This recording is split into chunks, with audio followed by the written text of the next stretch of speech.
السلام علیکم ورحمۃ اللہ وبرکاتہ۔ الحمد للہ رب العالمین والصلاة والسلام علی رسولہ الکریم وعلی آلہ وصحبہ اجمعین، اما بعد۔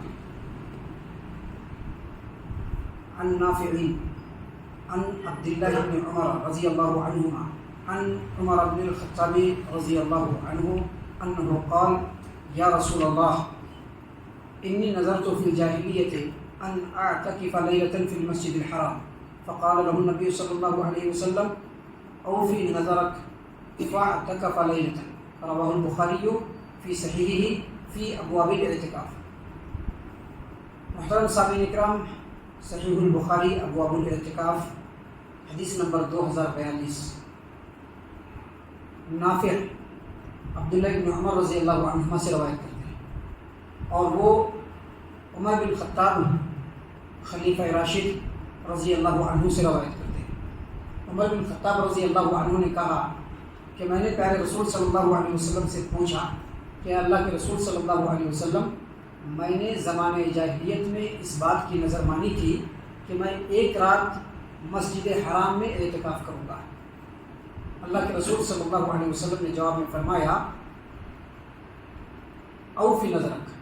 جو تو نے نظر مانی تھی اس نظر کو پورا کرو۔ فاعتکف لیلۃ،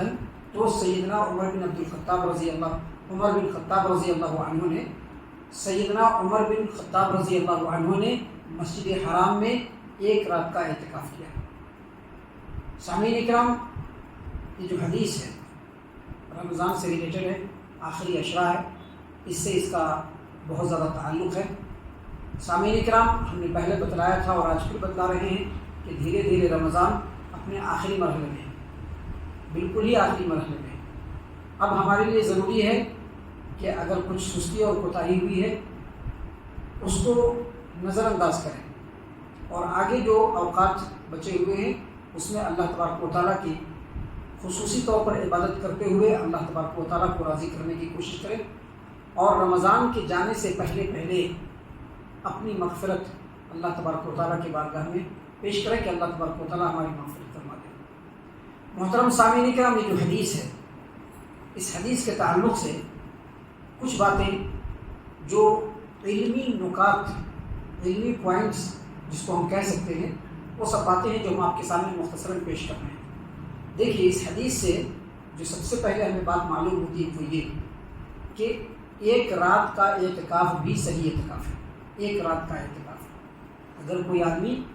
ایک رات کا اعتکاف کرتا ہے تو ایک رات کا اعتکاف بھی بالکل صحیح اعتکاف ہے، کیونکہ سیدنا عمر بن خطاب رضی اللہ عنہ نے زمانہ جاہلیت میں نظر مانی تھی کہ وہ مسجد حرام میں ایک رات کا اعتکاف کریں گے۔ جب وہ اسلام قبول کیے تو انہوں نے پیارے رسول صلی اللہ علیہ وسلم سے فتویٰ پوچھا، سوال کیا کہ اللہ کے رسول صلی اللہ علیہ وسلم، میں نے زمانہ جاہلیت میں مسجد حرام کعبۃ اللہ جو مسجد حرام ہے، مسجد حرام میں نے ایک رات اعتکاف کرنے کا اللہ تبارک و تعالیٰ سے نظر مانا ہے۔ تو رسول اللہ صلی اللہ علیہ وسلم نے کہا کہ تم اپنی نظر کو پوری کر لو۔ تو سیدنا عمر بن خطاب رضی اللہ عنہ نے بیت اللہ یعنی مسجد حرام میں ایک رات کا اعتکاف کیا۔ تو اس سے یہ پتہ چلا کہ ایک رات کا اعتکاف بھی صحیح اعتکاف ہے۔ محترم سامعین کرام، جب ایک رات کا اعتکاف صحیح ہے تو ایک دن اور ایک رات کا اعتکاف اس کے مقابلے میں اور زیادہ صحیح ہے۔ لہٰذا اگر کوئی آدمی ایک رات کا اعتکاف، ایک دن کا اور ایک رات کا اعتکاف کرنا چاہتا ہے، اس کو کر لینا چاہیے، کیونکہ ایک رات کے اعتکاف کے مقابلے میں پورے 24 گھنٹے کا جو اعتکاف ہے وہ زیادہ بہتر ہے۔ سامعین اکرام، اس حدیث پر آپ غور کریں گے تو یہاں پر ہمیں ایک بات اور سمجھ لینا چاہیے کہ اگر کوئی آدمی ایک رات کے اعتکاف کی نیت کرتا ہے کہ ہم ایک رات مسجد میں اعتکاف کریں گے، تو وہ آدمی سورج کے غروب ہونے سے پہلے مسجد میں داخل ہو جائے اور پوری رات وہ اعتکاف کی نیت سے مسجد میں عبادتوں میں مشغول رہے، اور صبح فجر کی نماز پڑھ کے وہ باہر نکلے تو اس کے ایک رات کا اعتکاف مکمل ہوگا۔ سامعین کرام،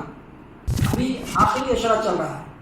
ہم نے اس سے پہلے بتلایا تھا کہ پیارے رسول صلی اللہ علیہ وسلم کے عمل کی وجہ سے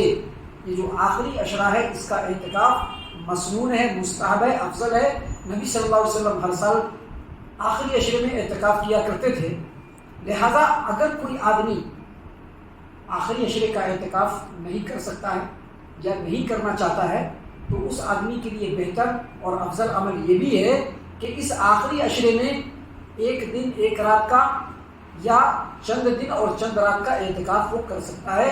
یہ اس کے لیے اعتکاف نہ کرنے سے بہتر ہے۔ بہت سارے لوگ اعتکاف نہیں کرتے ہیں، نہیں کر رہے ہیں، نہیں کرنا چاہتے ہیں،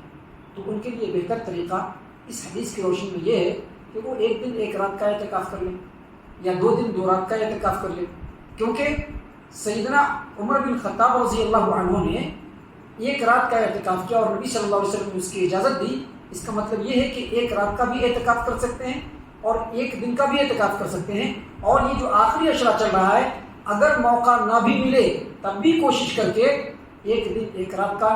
یا 2 دن 2 رات کا اعتکاف ضرور کر لینا چاہیے۔ یہ اعتکاف نہ کرنے سے بہتر ہے۔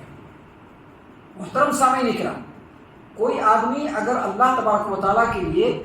اعتکاف کرنے کی نظر مانتا ہے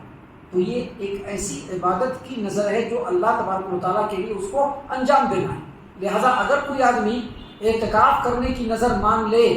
تو اس کو اپنی نظر کو ضرور پورا کرنا چاہیے، کیونکہ یہ عبادت ہے۔ اگر وہ پورا نہیں کرے گا تو یہ اس کے اوپر واجب رہے گا، جس کو اس کو ادا کرنا ضروری ہے۔ محترم سامعین اکرام، اس حدیث کی روشنی میں ایک مسئلہ اور ثابت ہوتا ہے، وہ یہ کہ اگر کوئی آدمی حالت کفر میں کسی ایسی عبادت کی نظر مان لے جو صحیح عبادت ہے شریعت کی روشنی میں،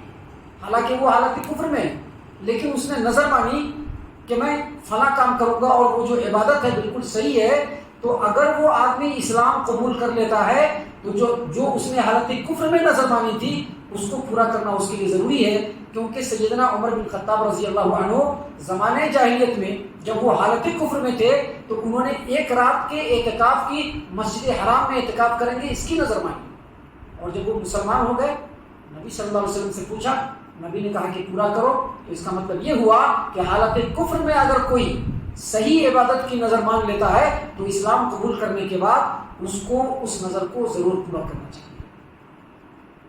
اس حدیث کی روشنی میں ایک بات اور سمجھ میں آتی ہے، وہ یہ کہ اعتکاف کرنے کے لیے روزہ رکھنا ضروری نہیں ہے۔ اگر کوئی آدمی روزہ نہیں بھی رکھا ہے عام دنوں میں، اب یہ نہیں کہ رمضان میں ہی روزہ چھوڑ دینا ہے، جیسا کہ بہت سارے لوگ سمجھ بھی سکتے ہیں اور چھوڑتے بھی۔ اب کہیں گے کہ ان کو ایک دلیل مل گیا، حضرت بول ڈالے کہ بغیر روزہ کے بھی اعتکاف کر سکتے ہیں، تو چلو رمضان کے روزہ کو ہی صاف کر دیتے ہیں۔ تو ایسی بات نہیں، رمضان میں تو روزہ رکھنا ہے، لیکن رمضان کے بعد کے مہینوں میں اگر کوئی اعتکاف کرنا چاہتا ہے تو بغیر روزے کے بھی وہ اعتکاف کر سکتا ہے، لیکن روزہ رکھ کے اعتکاف کرنا یہ زیادہ افضل عمل ہے۔ سامعین اکرام، اس حدیث کی روشنی میں یہ بھی پتہ چلتا ہے کہ صحابہ کرام رضی اللہ عنہم نبی اکرم صلی اللہ علیہ وسلم سے فتویٰ پوچھا کرتے تھے اور نبی صلی اللہ علیہ وسلم بھی فتویٰ دیا کرتے تھے۔ نبی صلی اللہ علیہ وسلم نے جو فتویٰ دیا ہے وہ دنیا کے تمام لوگوں کے مقابلے میں سب سے صحیح اور سب سے اہم فتویٰ ہے۔ جس نبی صلی اللہ علیہ وسلم کے فتوے کو دوسروں کے فتوے کے مقابلے میں ہمیشہ ترجیح دینا چاہیے، یہ ایک مسلمان کے لیے ضروری ہے۔ یہ باتیں تھیں جو ہم نے اس حدیث کی روشنی میں آپ کی خدمت میں پیش کی ہے۔ ہم اللہ سے دعا کرتے ہیں کہ اللہ تعالی ہم تمام کو ان تمام باتوں کے اوپر خوب غور و فکر اور تدبر کرنے کے ساتھ ساتھ ان باتوں کے اوپر عمل کرنے کی بھی توفیق عنایت فرمائے، آمین۔